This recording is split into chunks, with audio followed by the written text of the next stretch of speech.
Saya sudah maklumkan dengan dia. Saya sanggup mati untuk bumi Sabah dan rakyat Sabah, apa juga berlaku kepada saya. Apa juga berlaku kepada diri saya sanggup untuk mengorbankan nyawa saya untuk kebaikan masa depan Suria. 2 juta tahun lalu belanja untuk media sosial Sabah Maju Jaya punya kerajaan.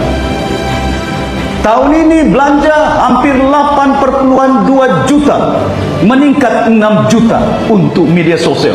Itu yang tidak berhenti. Salah Datuk Safi semua. Dicaci saya, dihina saya, dituduh berbagai-bagai. Kamu tuduh, maki tahu, disabgau aku. Salah orang dorang ini.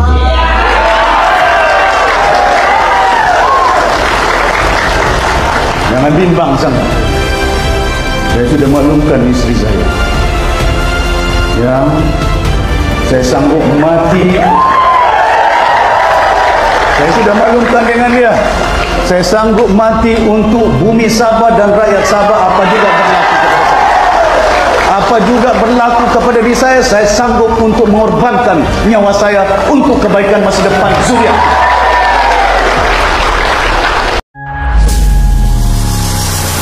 Undi parti yang boleh perjuangkan rakyat Sabah ini.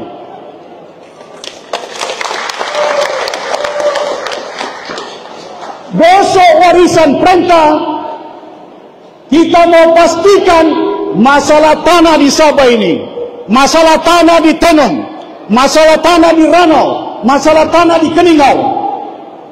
Kalau ada di antara orang kampung sudah pohon 30 tahun, 40 tahun, kita pastikan kita mesti bagi tanah itu kepada orang kampung.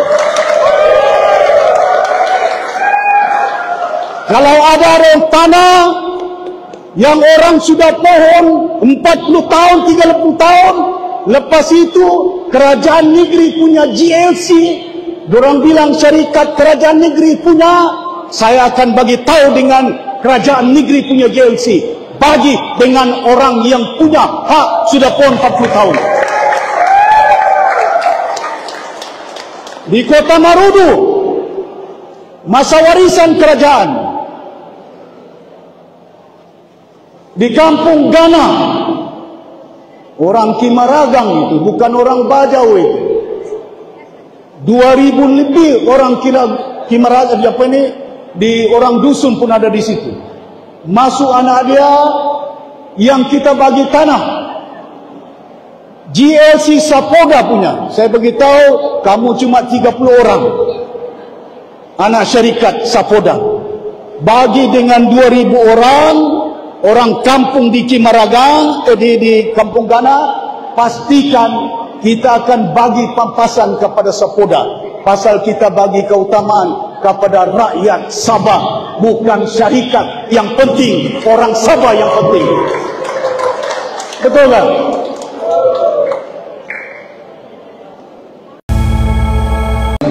Pasal itu sekarang keluar rahsia Allah Subhanahu Wa Taala bagi petunjuk semua umat sebelum pilihan raya. Sudah ada YB dapat dalam video 14 orang. Ada yang dapat 3 juta, tidak cukup, mau banyak. Ada si masjid lailo sudah dapat, suruh bahasa orang putih lailo, bahasa Melayu diam-diam, bahasa Cina mama loya, mama layak, sudah dapat duit. Petunjuk Tuhan hari ini, tahun dulu YB mereka rupa-rupanya dorang melompat, ada projek mineral di saya dapat duit. Ini petunjuk Tuhan kepada umat yang ada. Rasuah merosakkan umat di dunia, bukan hanya dari atas sampai ke bawah. Masa kita kerajaan, ketua menteri, satu projek pembombing pun saya tidak minta sama sing hadir. Projek persekutuan berbilion datang ke Sabah, tidak ada syarikat lokasi ini kayu balak saya punya. Walhal saya haramkan ekspor kayu balak ke luar negara. tapi kita mau proses kayu yang ada di Sabah supaya anak-anak Sabah ada kerja mereka, bukan kerja di Jepun, bukan kerja di China, tapi kerja di Sabah untuk buat plywood, untuk buat perabot. Orang tidak nampak. Kalau bukan saya mau beli tahu berapa kayu malam, kau ambil 5,000, jangan kau bimbang, kasih saya sedikit, kasih semasa itu. Tapi kita kena belajar, kena insaf. Kemana duit yang kita mau bawa? Ke kubur. Besok saya mati, kereta ninja pun bolehkan masuk dalam kubur. Besar itu dari kubur saya. Betul kan? Cakap, janji. Tapi kadang-kadang itu petunjuk Tuhan kepada umat yang ada, yang kita akan diukur bukan dengan kekayaan, bukan dengan pangkat, bukan dengan derajat, amalan kita. Apa perbuatan kita di muka bumi ini? Bukan Putrajaya.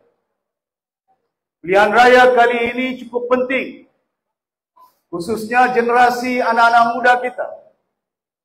Penting bagi kita untuk pastikan supaya masa depan mereka jauh baik daripada apa yang kita nikmati pada hari ini di Sabah. Saya baru balik daripada kampung Pulapis di Pinampang, banjir. Saya naik atas bukit Apamoyo, tengok rumah, tengok bukit pun runtuh, rumahnya pun tenggelam. Keadaan yang saya lihat 60 tahun kita bersama membentuk Malaysia, bukan setakat parit longkangnya, bukan setakat jalan rayanya, bukan setakat sekolahnya masih berpapat, bahkan juga airnya. Di Tuaran ini saya dipahamkan tidak ada air kadang-kadang. Di Tuaran ini saya dimaklumkan kadang-kadang padam lampunya.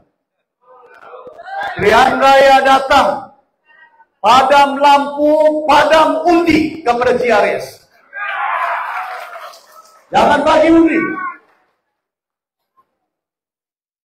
Kita punya hak, kita punya masa depan.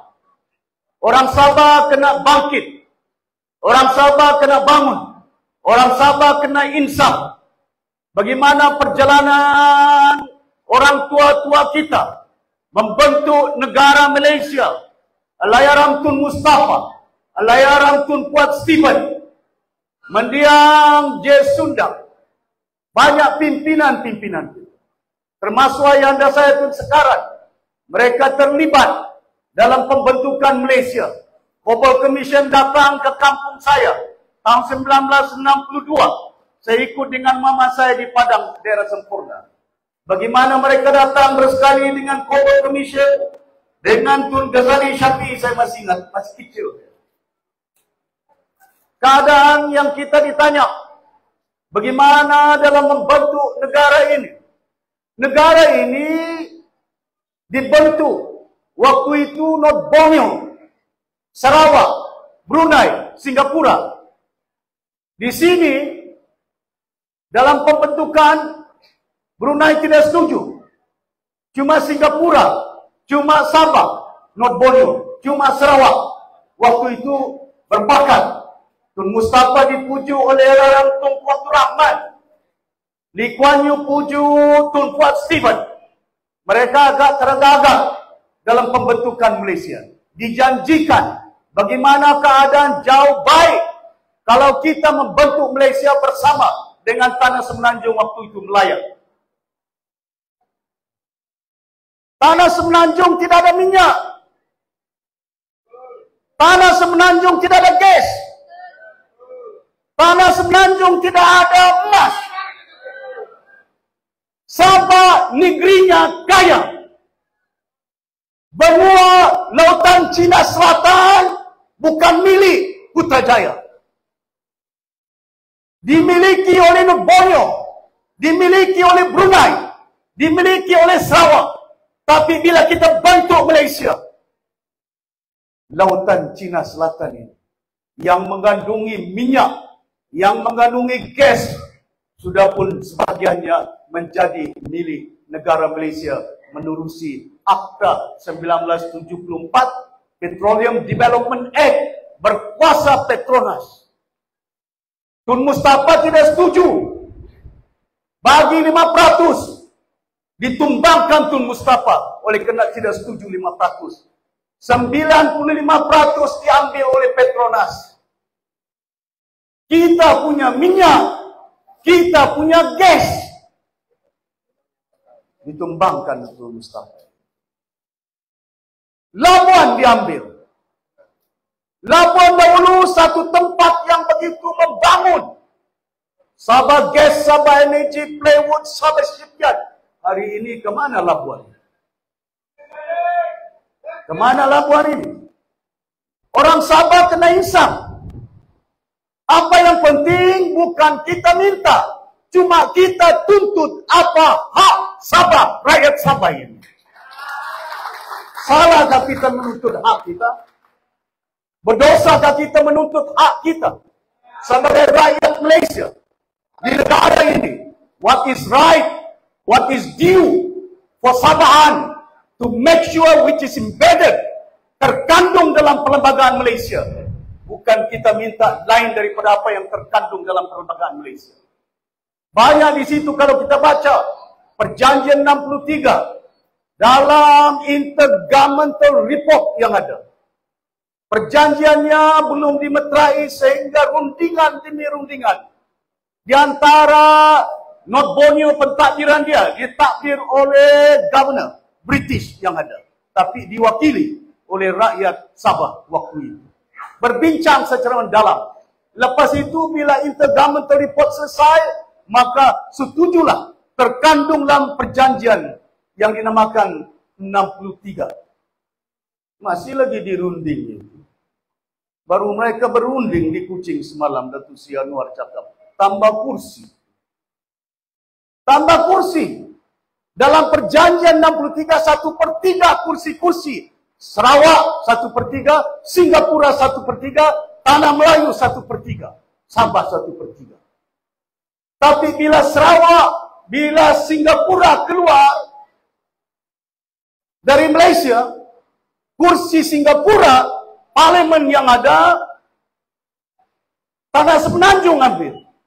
Tidak satu pun dibagi kepada Sabah. Tidak satu pun bagi dengan Sarawak.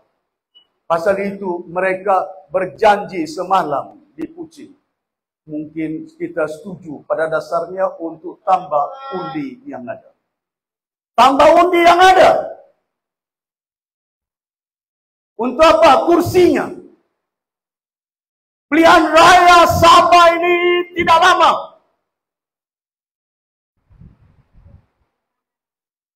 Ini cukup penting kepada anak-anak kita. Landscape politik di negara ini kita boleh ubah. Yang mengubah landscape politik di Sabah, di Malaysia, orang Sabah pada kali ini pilihan raya. Change must be done. Tapi change tidak akan boleh dibuat kalau rakyat Sabah hanya bergantung dengan slogan bersatu, berpadu, parti lokal. Tapi nama parti lokal, nama rakyat Sabah. Tapi tindakannya bukan untuk kepentingan rakyat Sabah, kepentingan poket mereka masing-masing yang ada. Jawatan menjadi kejaran. Ditentukan siapa jadi kerajaan. Kalau mengikut Perlembagaan Negeri Sabah artikel 67, dinyatakan ketua parti yang mendapat majoriti, ketua parti itu layak dilantik menjadi ketua menteri. Saya hantar surat dengan TYT. Tun Johar, Tun, kau peguam. Saya ahli ekonomi, tapi saya juga student of law. Saya belajar undang-undang di London juga, tapi bukan menjadi seorang peguam. Tapi bila saya baca, saya beritahu, under 6-7, apa yang disebutkan 67?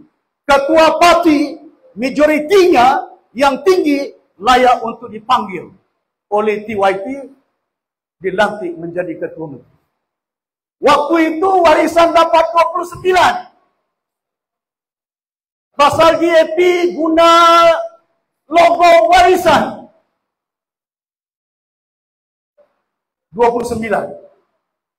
Bersatu Tidak sampai pun di 15. 13. Mana yang majority? 29 kah ataupun 13? Tapi percaturan dari Kuala Lumpur, maka dilantik Sia Gigi yang hanya 13 bersatu. Dahulu UMNO melompat tinggi bersatu. Saya tidak lompat parti. Saya jenis manusia bukan lompat parti sini, parti sana, tidak. Saya digantung, saya dipecat dari UMNO itu. Menjadi menteri dipecat, digantung lagi, direman lagi, dikasih tidur saya. 2 minggu. Ini bukan biasa. Perkara biasa ini jangan jadi sebutan. Kita kena ubah. Sudah sampai ketikanya pilihan raya ini bukan perkara biasa. Kita tukar kerajaan. Jangan tidak tukar kerajaan. 67 itu cukup jelas. Yang dipindah oleh Tan Sri Pairing Kitingan. Stephen Pu yang dulu peguam negeri mengubah kelembagaan itu. Lepas itu untuk Gigi bertahan menjadi ketua menteri, takut mau dibawa pergi mahkamah, dibatalkan 67. Mereka padam perlembagaan Sabah 67 untuk menghalalkan mereka menjadi kerajaan negeri Sabah pada hari ini.